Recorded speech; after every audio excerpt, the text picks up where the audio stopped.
السلام علیکم 4 کلاس بچوں، آپ سب کیسے ہیں؟ امید ہے کہ آپ لوگ بالکل ٹھیک اور خیریت سے ہوں گے اور اپنا کام ٹائم پر کرتے ہوں گے اور ساتھ ساتھ یاد بھی کر رہے ہوں گے۔ تو اب سب بچے جو ہیں وہ اپنی اسلامیات کی بک کھول لیں۔ اب سب بچے پیج نمبر 33 کھول لیں۔ یہاں آج کی ڈیٹ لکھیں 7 مئی 2021۔ آج کا دن کیا ہے؟ جمعہ۔ بچوں اب ہم سبق نمبر 2 اسلام کی دعوت کی پڑھائی کریں گے۔ تو اب جس طرح پہلے ہم نے نزول وحی پڑھا تھا اور اس کے بعد ہم اب اسلام کی دعوت پڑھیں گے۔ اس میں ہمیں پتہ چلے گا کہ کس طریقے سے آپ صلی اللہ علیہ وآلہ وسلم نے اسلام کی دعوت دی لوگوں کو، اور جو کفار تھے انہوں نے کس طریقے سے آپ پر ظلم ڈھائے اور آپ کو کتنی مشکلات اور پریشانی کا سامنا کرنا پڑا، اس کے باوجود بھی آپ ثابت قدم رہے۔ ٹھیک ہے، تو سب سے پہلے اس کا مقصد کیا ہے؟ اس کو پڑھ کر ہمیں کیا پتہ چلے گا کہ مکہ مکرمہ میں اسلام کی دعوت کے آغاز سے ہی آگاہی حاصل کر سکیں، صحابہ کرام کی ثابت قدمی پر اظہار خیال کر سکیں گے کہ صحابہ کرام پر کتنی مشکلات آئیں لیکن پھر بھی وہ اسلام پر قائم رہے۔ تو خفیہ دعوت پہلا مرحلہ، پہلے سر عام لوگوں کو اعلانیہ دعوت نہیں دی گئی تھی بلکہ خفیہ چھپ کر دعوت دی جاتی رہی۔ پہلی وحی کے کچھ عرصہ بعد سورہ مدثر کی ابتدائی آیات نازل ہوئیں۔ سورہ مدثر کی شروع کی آیات تھی وہ نازل ہوئی۔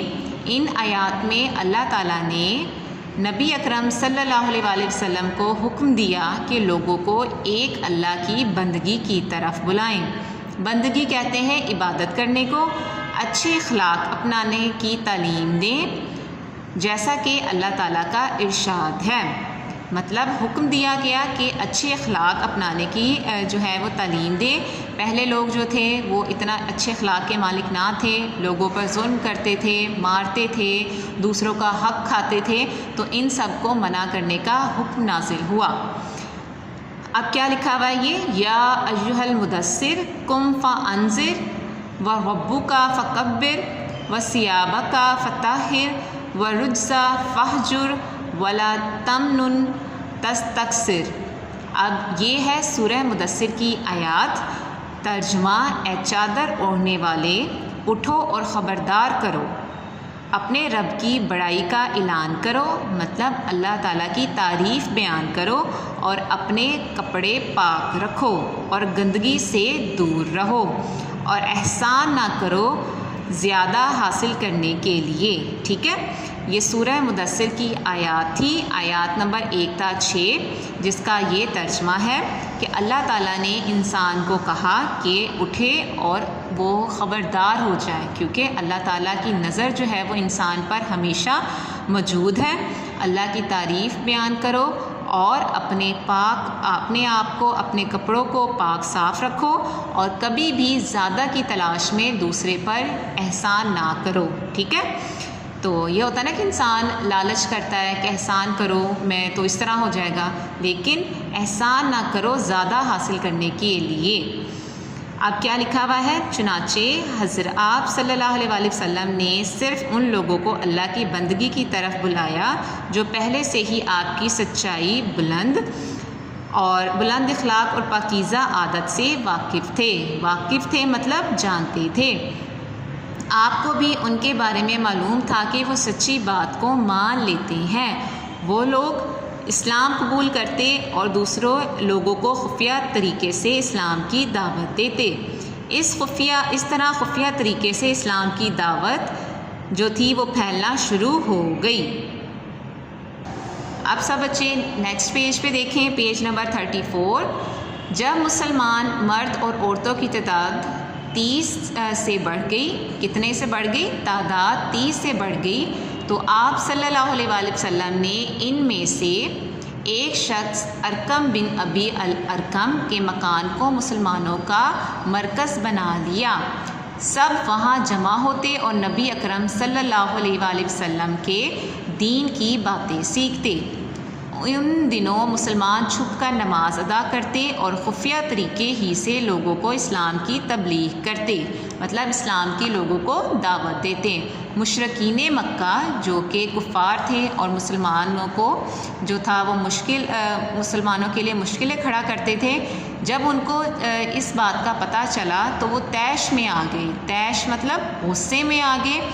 پھر وہ مسلمانوں کو برا بھلا کہتے، ان کو مارتے پیٹتے اور طرح طرح سے ان کو تنگ کرتے۔ خفیہ دعوت کا سلسلہ کتنے سال رہا؟ 3 سال تک جاری رہا۔ کتنے سال؟ 3 سال۔ اب 3 سال کے بعد کیا ہو گیا؟ اعلانیہ دعوت مطلب دوسرا مرحلہ شروع ہو گیا۔ خفیہ دعوت کے بعد اعلانیہ مطلب سب کو سر عام جو تھا وہ اسلام کی دعوت دینی شروع کر دی۔ اب اللہ تعالیٰ نے نبی اکرم صلی اللہ علیہ وآلہ وسلم کو حکم دیا کہ وَأَنذِرْ عَشِيرَتَكَ الْأَقْرَبِينَ، ترجمہ، اور اپنے خاندان کے قریبی لوگوں کو خدا سے ڈراؤ۔ سورہ عشر کی جو آیات ہے، عشر کی آیات جو ہے وہ 26 ہے، جس کا انہوں نے ترجمہ لکھا ہے کہ اپنے خاندان والوں کو بھی، اپنے قریبی لوگوں کو بھی اسلام کی دعوت دو اور انہیں خدا سے ڈراؤ۔ اس حکم کے ملتے ہی آپ صلی اللہ علیہ وآلہ وسلم نے بنی ہاشم اور بنی مطلب کو جمع کیا اور دعوت میں 45 افراد شریک تھے۔ آپ نے ان کے سامنے حق کی دعوت پیش کی۔ ابو لہب نے آپ صلی اللہ علیہ وآلہ وسلم کی بات سن کر مخالفت کی اور آپ کو بات نہ کرنے دی۔ اس کے بعد آپ صلی اللہ علیہ وآلہ وسلم نے اپنے خاندان کے لوگوں کو دوبارہ جمع کیا اور ان کے سامنے دعوت حق پیش کی۔ اس بار بھی انہوں نے آپ کا انکار کیا، البتہ حضرت ابو طالب نے آپ کی حمایت کا اعلان کیا۔ ٹھیک ہے، اب دیکھیں اس میں ہمیں پتہ چلا کہ پہلے دعوت دی گئی، اعلانیہ نہیں تھی، خفیہ تھی۔ اعلانیہ دعوت میں اللہ تعالیٰ نے کہا کہ پہلے اپنے خاندان اور قریبی لوگوں کو اسلام کی دعوت دو۔ تو اس میں ہم لوگوں نے جو تھا کہ دیکھا سب نے آپ کی مخالفت کی، لیکن حضرت ابو طالب نے آپ کی حمایت کی۔ اور حضرت ابو طالب کون تھے؟ آپ صلی اللہ علیہ وآلہ وسلم کے چچا، جنہوں نے آپ کی پرورش کی۔ ٹھیک ہے، تو انشاءاللہ آپ لوگوں سے نیکسٹ لیکچر میں ملاقات ہوگی۔ اپنا بہت خیال رکھیے گا۔ اللہ حافظ۔